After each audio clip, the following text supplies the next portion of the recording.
Let's talk about bankruptcy. A fresh start's closer than you see. It rebuilds lives and brings back smiles. This is the Bankruptcy Files. Hi, Bankruptcy Buddies. Welcome to the Bankruptcy Files. I'm Lauren Clark, your host from South Carolina. I'm a debtors attorney, and today I am joined by Sal Lopez. He's from the Chicagoland area. Welcome, Sal. Hi, Lauren. Thank you very much for having me on. Sal has picked such an amazing topic. Debt settlement companies. This is something I see people struggle with for months to years and spend a lot of money on before they finally come to see me. So, Yeah, and I like to call them debt settlement scams instead of debt settlement companies because that's what it winds up being. we will get into all of that on this episode. One of my friends from Milwaukee told me to get these Milwaukee's pickles. They're from Chicago. I told her I was talking to one of my colleagues from Chicago today, and I have to tell him they make great Milwaukee pickles. We have a strong rivalry with Milwaukee. I'm a big Chicago Cubs fan, and we regularly play the Brewers up there. Milwaukee's only an hour away, so we call their stadium Wrigley Field North, and they don't like that because we tend to invade whenever the Cubs play up there. You've taken over their pickles too. Yeah. What other areas do you serve in Chicago? So we operate out of the city, out of the Loop. Most of our clients are in the Chicagoland area, but doing bankruptcy work, it's Northern District of Illinois. 99% of our clients are in the Cook, DuPage, Will, Lake County, Kane County, Kennewick County of Chicago. We serve Spanish speakers as well. I'm fluent, and we have several staff members who are fluent in Spanish. Hey, bueno. Hablo muy poco español. Muy bien. Lo hablas bien. Sin mucho acento, which helps. Yeah, I'd say probably 60 to 70% of our cases are in Cook County, with the rest scattered around what we call the collar counties, which kind of surround Chicago and Cook County area. Bankruptcy Buddies, remember, we do not give legal advice on this podcast. This is for entertainment and empowerment purposes only. But if you are in those areas, reach out to Sal. Sal, tell us a little bit about what somebody can expect when they make that scary call to find out what their rights are. Sure. They can expect, honesty and compassion, right? We will tell you the truth always. And I actually have clients who are very surprised when I recommend that they don't file bankruptcy because it's not the right time or the proper solution for them for what they're trying to achieve. We will approach your problem with compassion. We understand most of our clients are in a very difficult situation. The misconception is that when people are in bankruptcy, it's because of irresponsibility. The reality, after 2 decades of working in this area, is people in these circumstances, 99% are related to divorce, death, injury, job loss, situations that are out of the control. And overall predatory loans. Yes, absolutely. Interest. Right. We're going to help you out of this situation, and you'll end up paying us back 10 times what you borrowed. And then lastly, we'll provide you with options. And a lot of people are actually surprised with what options are available to them within the bankruptcy realm. They have a misconception of what bankruptcy actually is. Most attorneys who don't practice bankruptcy have a misconception as to what bankruptcy is. Once we get this fast, we can provide you with options. I can almost hear the sigh of relief when I'm talking to them through the phone or Zoom or in person. Right? That weight has been lifted off their shoulders now that they realize they can kind of regain control. That's what drew me into bankruptcy was that relief. You just see it from the moment they come in to talk to you, these people that need this help. I've had clients break down crying once I tell them that the discharge is complete. It's both happiness and sadness. It's just that ball of emotion that they're finally able to release. Yeah, I don't think mine are feeling any sadness. It's like, all right, let's go out and celebrate. Well, I think sadness is just like, I wish I would have done this sooner, right? If I had a nickel for every time I wish I would have done this sooner, I could have probably retired 10 years ago. I had a nickel for every time I did a consult and thought I wish they would have come to me sooner. I could have saved that asset they used to pay off creditors. I feel so bad when people literally have been burning money. You might as well just throw it into the fireplace and use it to heat your home, right? And at the very least, you would have gotten some benefit out of it than having spent thousands of dollars for the past 2 or 3 years. I can say some of those cases are the settlements, what they've put more often into than that not. just to come to me with a bunch of judgments against them, sometimes on property that's not protected from judgment creditors because We'll talk about it. This kind of ties into it. What do you enjoy most about bankruptcy practice? What other area of law does somebody walk into their attorney and they're like, look, that $100,000 you had to pay it back, it's gone now. Yeah. Immediate impact is the way that I explain it to clients. Within a few weeks of coming into my office, I can put a stop to the phone calls, to the notices. I can stop your home from being foreclosed on. I can get your repossessed car back. I can stop that wage garnishment, right?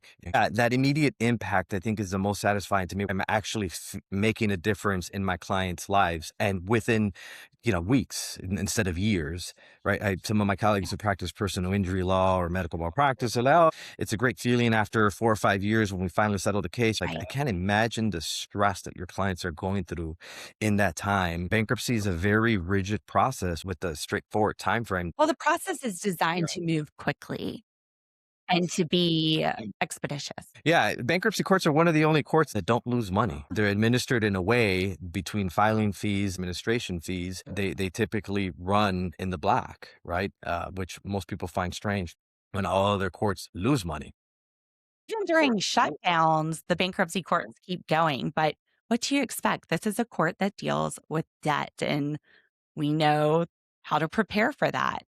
I'll make a quick point. Bankruptcy has been around forever, and you need bankruptcy to have a strong economy. When people are buried under debt that they can't repay, they can't meet their basic needs. So why even bother, right? When all the money is just going to be taken. When you give people the ability to have a fresh start, you encourage people to spend money. That's what drives an economy. Well, to spend money on something other than Yeah, interest, right? You're paying thousands of dollars in pure interest. The old joke: if you want to rob a bank, give a man a gun. If you want to rob a country, give a man a bank. and bankruptcy is That's part of right. our Constitution. It's Article 1 in the Constitution. That means like Mhm. tax courts, we have our own special courts. People often ask, what other attorneys do you know? Usually some family law ones because of the connection to divorce, usually some personal injury ones because of the connection to personal injury. But when I go into court, it's all bankruptcy all day. Yeah, and I'm happy about it. Yeah. I love the bankruptcy courts. I love the bankruptcy bar. It's just a special place, but it's technically difficult, and we want to help people kind of weed through some of that in this podcast. You're talking about attorneys that don't practice in bankruptcy, don't understand it. Even the dabblers, you know what I mean Oh, by yeah. dabblers. In our profession, people that just kind of dip their toes in the water. That's when I usually see the U.S. trustee at the hearings yelling at a poor attorney that's sitting there going, I didn't understand what I was reading. Yeah, and they put clients into bad situations. The people that do, with DUIs, personal injury, bankruptcy, real estate, family law, jack of all trades, master of none. And bankruptcy is a very dangerous area because if you file a Chapter 7, you cannot say, never mind, I will voluntarily dismiss it. No, Yeah. once you file it, if you have something that the court can take, that the trustee can administer, meaning that they can take and sell, they are going to take it because they get a commission off of that. You have too much equity in your house, right? You've got too much money in the bank. You've got a personal injury case worth potentially hundreds of thousands or millions. The trustee is going to take over that case and settle it for whatever amount they have, and you are powerless to stop it.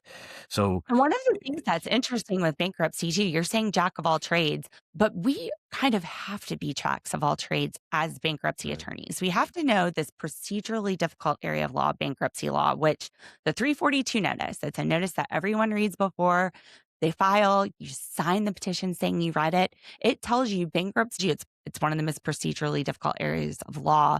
I think part of that is the other practice areas we have to incorporate in order to properly prepare a bankruptcy petition. yeah, Property law, tax law, contract law, family personal law, injury, foreclosure, personal, right? Yeah. right, real estate law. You have to know so many different areas just to properly process a bankruptcy petition.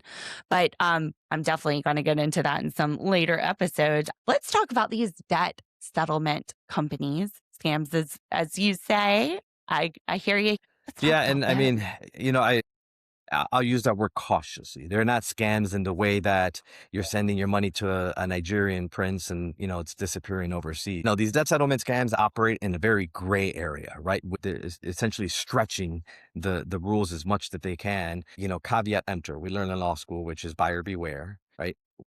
And let's kind of explain what they do. So essentially, most of these debt settlement companies, you go in, they tell you to stop paying back your creditors. They're not asking you about your assets. They're not making sure that if you don't pay these creditors, that there's nothing that the creditor can do. I know in a lot of states they can garnish wages. Creditors can. If Yes. they see you make it a judgment, they may be able to take your house or your car, but these companies don't evaluate that.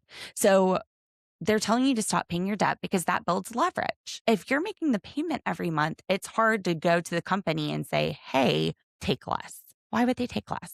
You're making that payment every month. And then they charge a fee. It's usually 15 to 25% of either the full amount of debt that you put into the settlement, which these settlement companies don't deal with all kinds of debt. It's like credit cards, personal loans. They're not going to do something with your car payment. Secured loans, often they don't help with taxes.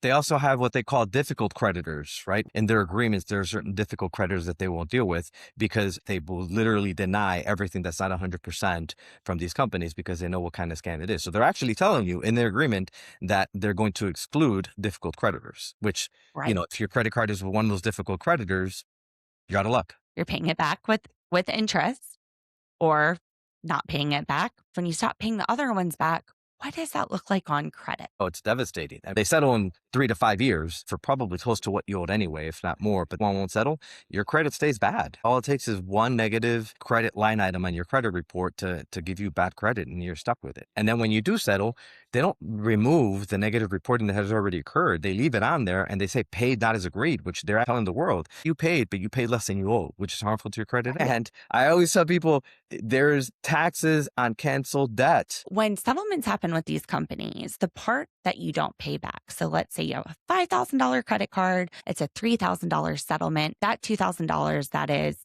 forgiven, that is sent to the IRS on a 1099-C form, which reports to the IRS that you received $2,000 in income for the year because you received $5,000. You probably paid $5,000 back, but you didn't pay $2,000 in principal back. $5,000 plus some with interest. You That's didn't pay the income. $2,000 in principal back. So you are going to pay income taxes on that. Now, there are a few exceptions. One is the insolvency exception.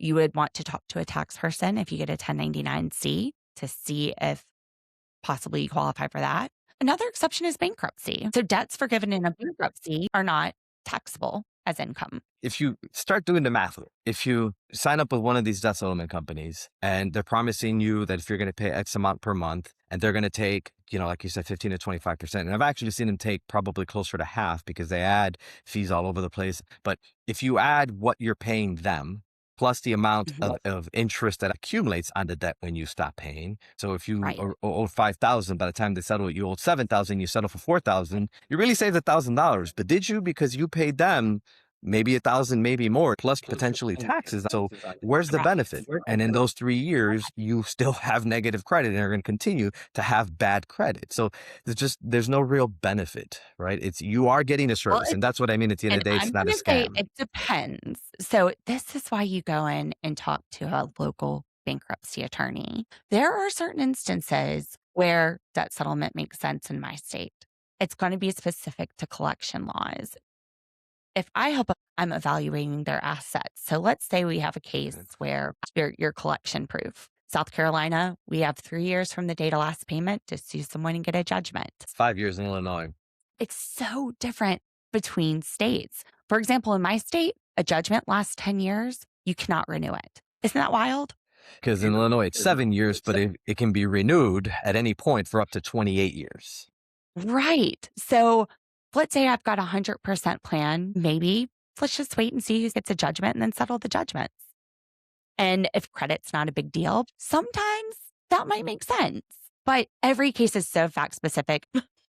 Yeah, and so as you tell people, bankruptcy isn't the best solution for you in that settlement. Let me give a real quick background on how this actually works. Lauren, I say, hey, you've got 7 credit cards, $12,000 in debt. Your minimum payments are $1,200. We'll get you settled for $500 a month. You start paying me, and our goal would be to settle that in 3 to 5 years. Awesome. I can send all your creditors notice saying, stop contacting Lauren. Contact me instead. All the calls are going to them now instead of to you. And they'll call the credit card companies individually and say, will you take $500 to settle your $4,000 debt on this card? They say, no, absolutely Absolutely not. Most of these credit card companies get, in my opinion, a better benefit by charging it off, which means that it's not an account receivable anymore. It doesn't mean it's forgiven. Eventually, Doesn't mean they can't sue give and you that 1099 garnish your wages, fee.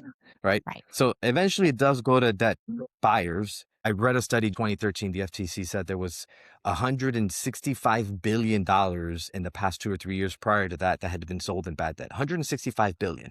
And on average, these debt buyers paid 4.5 cents per every dollar. So less than a nickel. Most people think, oh, great, I'll give them that nickel. That's not the way it works. They want 100% of it. Doesn't mean that they're going to settle for less. They do their homework. Right. If you have income, if you have assets, these companies are smart. They're paying for background checks, for investigations to see what you own, where you keep your money. And if they know that you have a house with significant equity, if they know that you have a good job making decent money, they're not going to settle for 5 cents on a dollar. I had a client the other day say, yeah, I'm finally fed up with this debt settlement company. I mean, what was the last straw? She said, they called me and they said that congratulations, we settled another one. And she said, great, for how much? And they said $8,500. She said, I owed less than $8,000. How is that a settlement? Well, the amount is over $10,000 now, and they're actually suing you. So we recommend that you take the $8,500 and pay them. She said, I don't have $8,500. They said, well, sorry, this one's going to count as not settled. We'll keep working on your other ones. And that's what she said. She didn't have $8,000 at the time that she had that debt. So with interest, it still would have gone up and been more. That's the problem with interest. And we did the math, man. She had paid them close to $20,000 over the last 4 years. It's insane. I'm like, oh my God. And have you ever compared it with what it would have cost based on the payment they were making and what that would have taken to pay off after 10, 20 years of those payments because of the interest? The so math they ain't still mathing. are probably saving a lot, but not what you save in a bankruptcy. No. And look, I tell most people sometimes that settlement is a strategy in certain circumstances that works best for you. So what I tell people is like, And instead that's of why paying it's these important companies, to talk to somebody that is who can in the actually law advise you of your area. And they're not doing it. They're not evaluating your assets. They don't There care. are times that I see somebody come in with a judgment lien against their house, and their house isn't protected from a judgment creditor. So if they had seen me before, I could have saved them $30,000. They're seeing me too late, and now it's a lien. And now I'm going to have a creditor fighting over the value. Yeah, I mean, I could still solve your problem, but now it's going to cost you significantly more, and we're not going to be able to recoup what you already lost. It's just, Well, and it's also making the the problem worse. significant more cost of those fees for these companies. That always, it shocks my conscience. I'm like, It's a business model. I mean, let's call it what it is. It's a business model. I make a small fraction of what they make actually getting people out of debt under the law. Yeah, When I probably, right? see $20,000 paid to a debt settlement company and somebody comes to me and I'm like, okay, chapter 7, $2,500 for this case. Which you could And I'm have actually paid gonna at the get rid of the beginning debt. and had good credit at this point. Let's talk about the credit part, that part as well. But one thing, Lauren, I want to say before we move on to the credit part, I tell people in circumstances where you are going to do that settlement, first speak to an attorney, right? But we'll advise you, just like instead of signing up with one of these companies, you start escrowing the money yourself, right? With a family member or a friend, and then you negotiate with them. You're in a much better position. They're going to care much more. And that's usually a better solution and actually gives you results that you're seeking instead of, I mean, obviously don't do that without speaking with an attorney first. Do that before. Yeah. But yeah, I mean, the credit, right? I get so much frustration. That's the area where I want to hit my head against a brick wall, where I tell people bankruptcy does not mean you will have bad credit for 10 years. It is and most people say, I don't want to, bankruptcy sounds good, but what about my credit? I'm like, you have 7 credit cards in default and you're in foreclosure now because your wages are being garnished. Your credit is already in the tank. Like, what do you mean your credit? What are you trying to save here? Right. And that kind of case, bankruptcy is going to improve their credit. Yes. It will harm your credit the day that you file, right? Because it's just another negative reporting thing. But the day that you file, it also immediately stops all the negative reporting from the 5 or 10 or 15 other accounts that you have from the house Zeroes out your foreclosure. account balances. All that stops being reported. So the next month, there's now no negative reporting at all, right? That's where the fresh starts. You've hit rock bottom and now you can start to climb out. And I've obviously I can't put a time frame on it, right? But people are always surprised by how fast the credit improves. I've had the clients. bankruptcy software I use allows us to pull bankruptcy specific credit reports, and it will give an estimate of the credit score within a year of filing. So almost everybody is in that 6 to 650 range that I pull. Their credit, that's where it's going to be 6 to a 650. If they're starting in the 400s, they're going up. If they're starting in the 7 or 800s, they're going to come down at first. But most people I see are not starting in the 7 or 800s. No. And if they are, if they get into one of these debt settlement companies, it 2 years from now, it's not going to be in the 7 or 800s. A year from now, it's not No. going to be in the 6 to They're going to 650. continue to go down every month. 2 years after bankruptcy, you're usually in the 7 to 750s. If you haven't gotten back in trouble, because people Yeah. get credit card offers immediately, they get car loan offers immediately. Houses, FHA, usually about 2 years after filing. Conventional Yes, the mortgages conventional usually loans maybe about even 4. sooner. Yeah, I tell people all So the time, I was like, a lot of it depends on your actions, right? They're actually amazed that immediately, like within weeks after filing, after getting the discharge, they start getting credit card offers. They're like, this is great. I'm like, no, Oh, it's I've not, had people call right? me weeks They're after vultures. filing. We're like 2 weeks away from the meeting with the trustee. Just filed the case, and they're like, "Can I use this new credit card?" Pump the brakes. Let's not No, get no. back into trouble, because you can only get the good stuff, the bankruptcy discharge, every so often. Yeah, and Limitations. I tell people that's where our role as attorneys. That's where the role counselor comes Part in, of it, right? We're yeah. counselors. It's not only helping fix our clients' problems and try to achieve their goals, but it's also counseling on what their best actions are after bankruptcy, Well, and right? this also comes into the timing of bankruptcy. If I know somebody is going to have a surgery or have a baby, and maybe they're not financially prepared, maybe it's better to wait to file. Yeah, yeah. It's also common Or if advice you're that we give, saying unemployed, it might be your better to case wait is until mature. you have income coming in, so that you're not still shoveling out more money than you have coming in. You want to be able to, the best time to consult with a bankruptcy attorney is when you start to smell trouble, right? Not when you're already in default on everything. It's when, hey, I can barely afford my minimum payment and it's going up every month. I'm, 3 or 4 months away from not being able to afford it. That's probably the time you can consult. And I hate And it using, doesn't mean it's too late.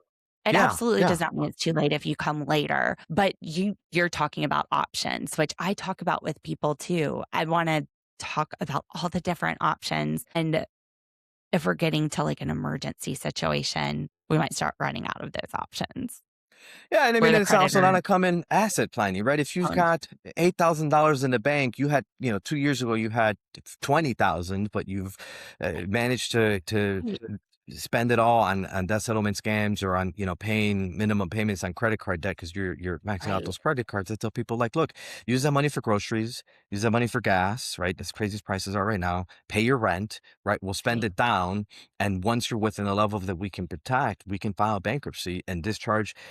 right. The squeaky wheel gets the oil, right? Most people are paying the harassers, the ones that are calling. I have clients who say I've been eating ramen noodles for 2 weeks, right, to try and Or like save Dave money because I'm Ramsey would tell everybody, eat beans yeah. and rice and beans, work 2 jobs, have your parents watch your kids, which isn't an option for Mm-mm. everybody. That's a whole different soapbox for me to get on. There's some things I really agree with Dave Ramsey, but There's that's one some of the things that I things, and definitely, I feel like we're yeah. talking a lot about bankruptcy here, but is you get your necessities before Bankruptcy you is pay back not your creditors. punishment, right? The court's making sure you have money for groceries. It is not a crime to owe money in this country, and bankruptcy is not punishment. You do not have to prove that you've been living like a pauper, right? That you have been spending as little money as possible, living the Dave Ramsey way. You do You're not trying have to to do discharge that. student It's loans. not required. And bankruptcy also understands that there's actually, in our budgets, there's a list for entertainment and, going out to Yeah, dinners reasonably. All yeah, right. You can't spend partying. thousands of dollars, but if you're spending $200 or $300 a month saying, hey, I take my kids to the movies every other Right, weekend, or we go out for a nice lunch, you're absolutely allowed to do that. You're allowed to buy groceries, right? You're allowed to have a right. reliable car, right? You're allowed to keep things that give you a reasonable, sustainable life. You don't have to prove that you spent every penny and are surviving off of ramen noodles in order to qualify for bankruptcy. It's actually But then there's not intended to allowed things prevent as that. well, like private school, paying for college for your kids, and that's why you talk to a bankruptcy attorney to Yes. figure out what your options are. But with the debt settlement companies, the credit, I mean, I see people, they come to me for a bankruptcy consult. People really do try to avoid bankruptcy because they feel like that's the right thing, because I think creditors really want people to feel like that's the right thing. It's They're stigmatized, lining right? their pockets with it. They don't have a multi-billion-dollar business without putting some sort of moral obligation on someone having to pay 5 times for their groceries because they were struggling at one point and they were quote unquote helped.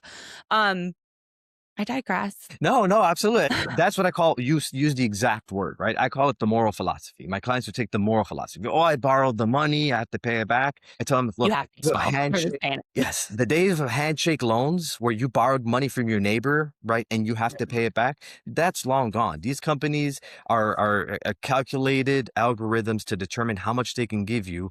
And if you borrowed $1,000 and you've paid them back $3,000 over the past 2 years and you still owe them $5,000, how is that moral? How is that ethical when they're charging you 25-30% interest on a credit card?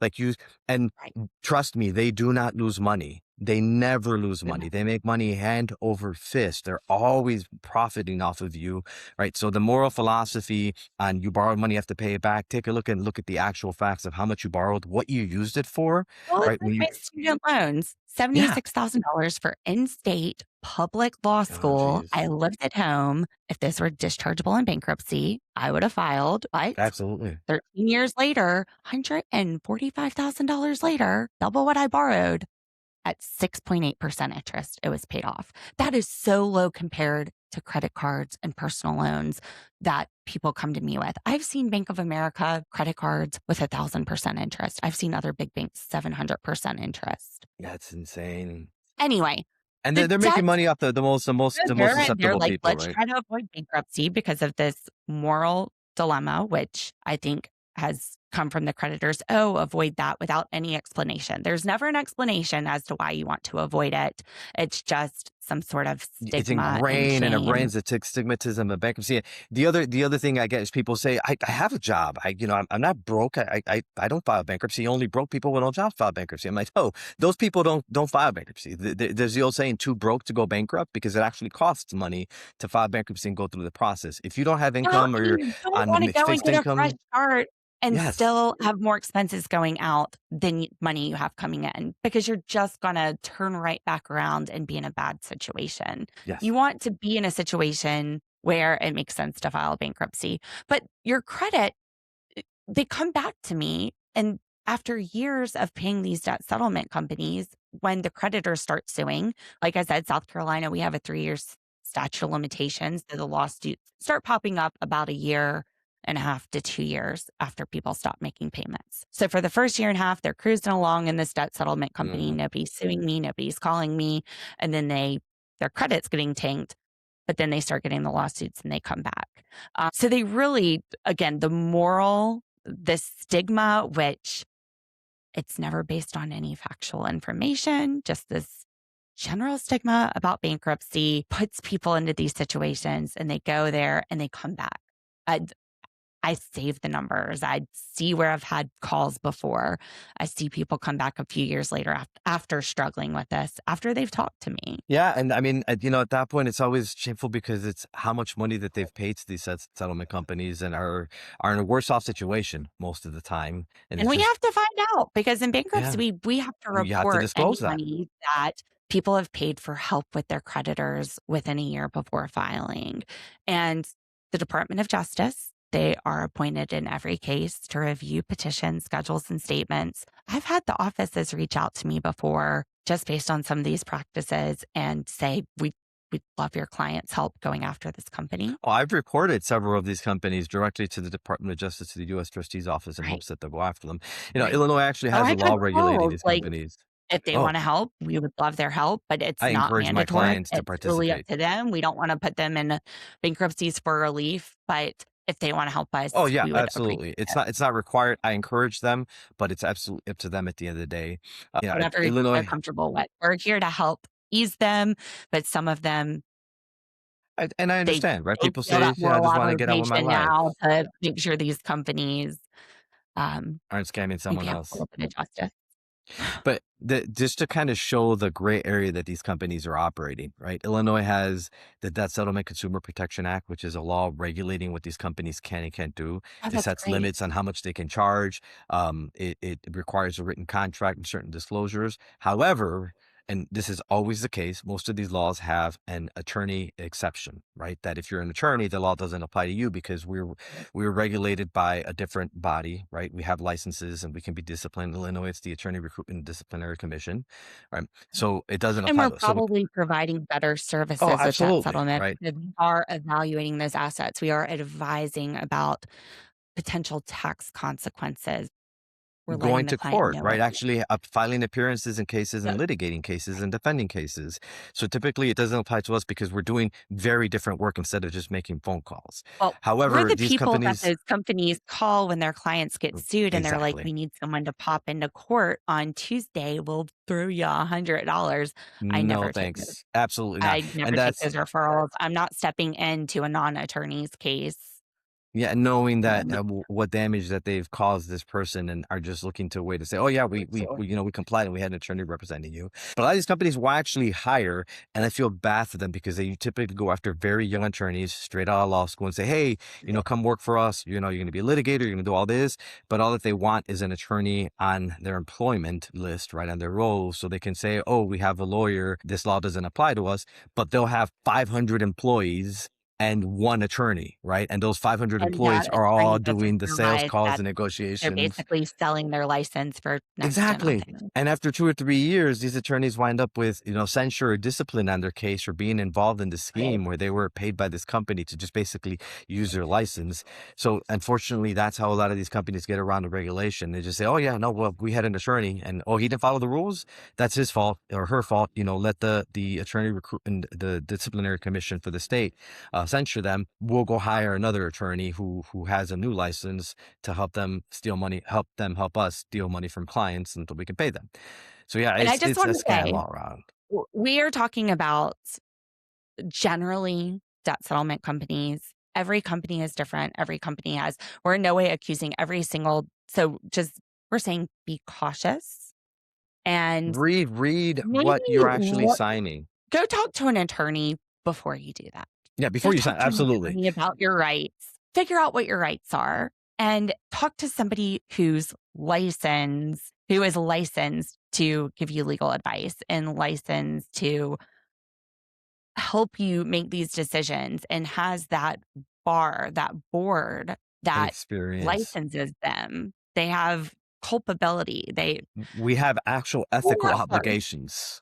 We have ethical obligations. Um, and we know what your rights are. So call for help. And A most lot bankruptcy of attorneys will offer free either free or low consultations cost or low cost. consultations. Exactly. Absolutely. So what's the harm? I'm like, Absolutely. we offer free consultations. A lot of my colleagues may charge a Even if minimum somebody's amount, charging $200 $150. before you go spend $8,000 on this company, make sure that that's the best option for you. It's the best money you can spend. I promise you And that. there's so many different ways that consultations happen. Sal and I do ours on the phone, so you don't have to drive through traffic and park your car in a bankruptcy attorney parking lot. If you're more comfortable with in person, there's attorneys that offer in-person consultations. Sal offers them in Spanish and in English. I could try Spanish. I can try Google Translate. Muy poco español. But I try. I can That's get pretty by. good. It's suficiente. Gracias. Um, there's so many options out there. There So, are but options, explore talk them, to right? somebody that's local, that knows your laws. These national companies, they're looking after their pockets, Yeah, and which I can say a lot of debtors, bankruptcy attorneys, I public school teachers, I envy their salaries sometimes. I think we have big hearts and a lot of us, we're not in it for the money. We are not personal injury attorneys.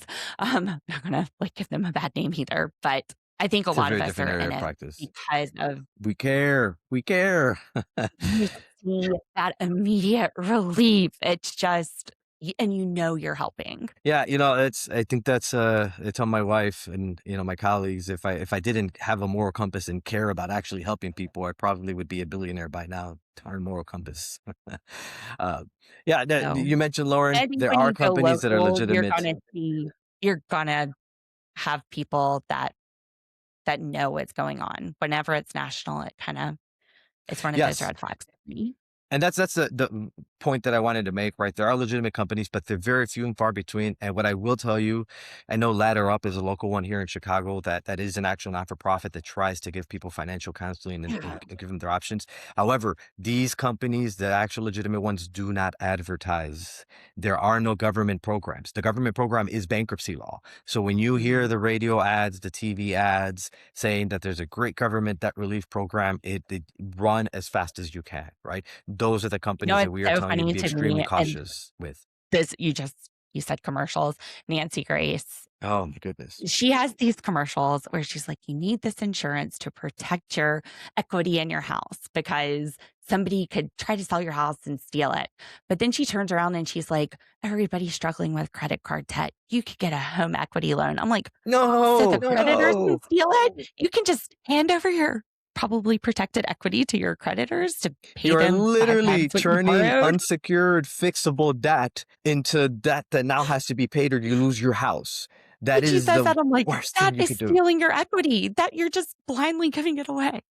Anyway, anything else you want to add? I think this is so informational. I hope this helps some people. Yeah, no, I know absolutely. there's Yeah. a lot of warnings out there, and but I think it's great. Like we said, a lot of attorneys offer free or low cost consultations. The low cost ones are probably going to give you a lot more definitive information about your options. And Yeah, it's I I mean, it's definitely worth it, even if you're spending a couple $100. I mean, I'm in Chicago, Lauren, you're in South Carolina.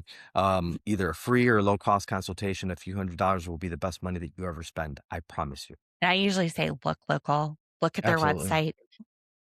The irony, Lauren, is I chose to go law school 20-something years ago because I'm like, I'm not a huge fan of math. Law practice doesn't require a lot of math. Let me try to go to law school.